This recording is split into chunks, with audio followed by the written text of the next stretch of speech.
listen, if the watchman does his job and warns the people, and the sword comes, meaning that destruction, and it takes people and kills them, and obliterates them, well, you know what? The watchman is not to blame, because he came out and did his due diligence.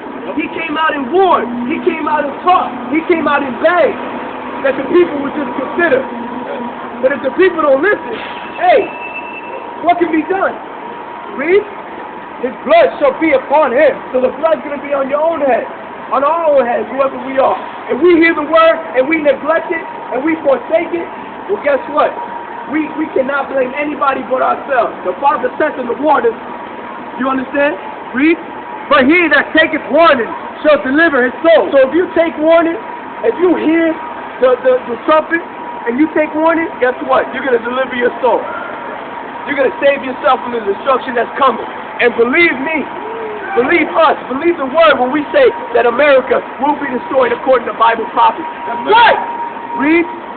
But if the watchman see the sword come, so if your watchman, your preacher, your pastor, your bishop, your deacon, whatever you want to call him, if he sees America is going to be destroyed, or he sees any destruction or ill is coming, and does what? Read? And blows out the truck, and he don't do nothing about it. He just sits back and collects your 10% every month. Collects that money that's coming in that bucket that he just sent around 7 times in one service. If he sits back and does nothing, read on. And the people be not warned. If the sword comes and takes any person from among them, when that destruction comes and takes anybody, read, he is taken away in his iniquity. That person's going to be taken away in their iniquity. Right. Read. For his blood will I require at the watchman's hand. At the who? At the watchman's hand. At the who? At the watchman's hand. There was a lot of blood on these pastors and preachers' hands. Right. There was a lot of blood on their hands. Because they know you need to be keeping the commandments. A lot of them. They know Christmas is wicked. We've dealt with it. So we're not saying this out of ignorance. I sat down with these guys. Brother, Jeremiah 10, 1-5 says that a Christmas tree is pagan and it's heathenistic. Why are you still having your congregation do this? Well, brother, that's not my Jesus. What? What does that even mean? You understand what we're talking about? This is going on. So if that sword comes, it takes any man, it's going to be on the watchman's head. Your preacher and pastor, your Creflo Dollar, your Benny Hinn, Joel Osteen, T.D. Jakes, Bishop Eddie Long, and all these men. And the ones that are in the hoods widespread throughout the country and throughout the world. These money-hungry, filthy, lucre-seeking, out for their own belly individuals that are not considering your eternal soul. And it's a shame. But you know what? This is all prophecy. This is all prophecy. Go to Jeremiah 23 real quick. Hold that. Listen. You got that? 23 read that. Jeremiah chapter 23, verse 1. Woe be unto the pastor that destroy and scatter the sheep of my pastor, saith the Lord. Verse 2. Therefore, thus saith the Lord. Jeremiah chapter 23, verse 1. Woe be unto the pastor that destroy and scatter the sheep of my pastor, saith the Most High. He said, woe be unto the pastor that destroy my flock, my fold. And who is the fold? 12 tribes of Israel. Along with anybody that wants to keep the commandments and follow Christ. But we can't neglect that these are the 12 tribes of Israel. The Father had a holy covenant with these people, and he still does. That doesn't mean that a white man or anybody else can't receive the gospel. But listen. You got Europeans over in Palestine that you believe to be the chosen people of God. So why is it that when we come out and say that you're a Jew, or that you're a Jew, or that we're all Jews, there's an issue now. It's a big problem. You know why? Because we're so conditioned to believe we're nothing better than what we are, than what we see.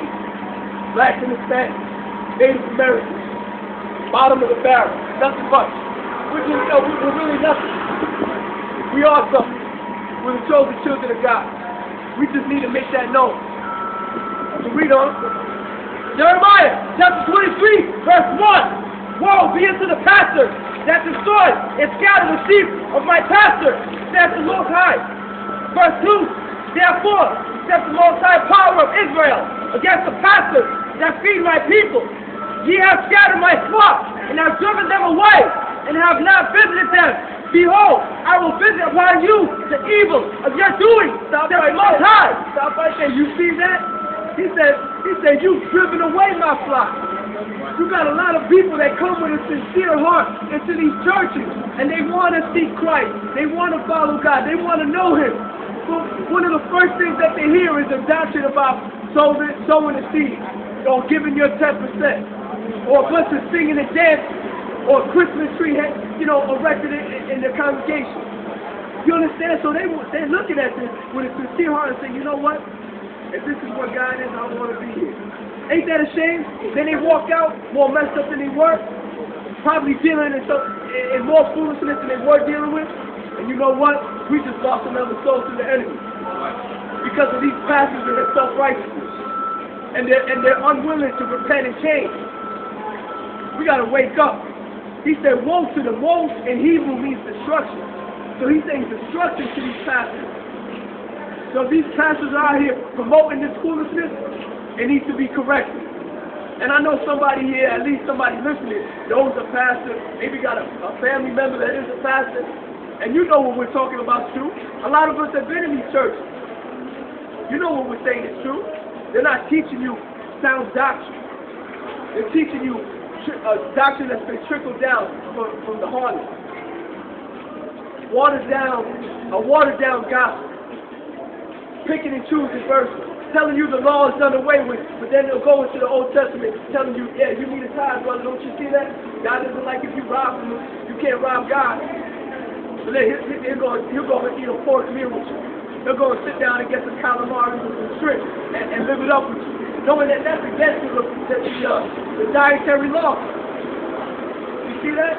We as a people have law. And to say that doesn't matter anymore, it is blasphemy.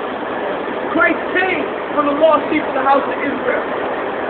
We got to understand that.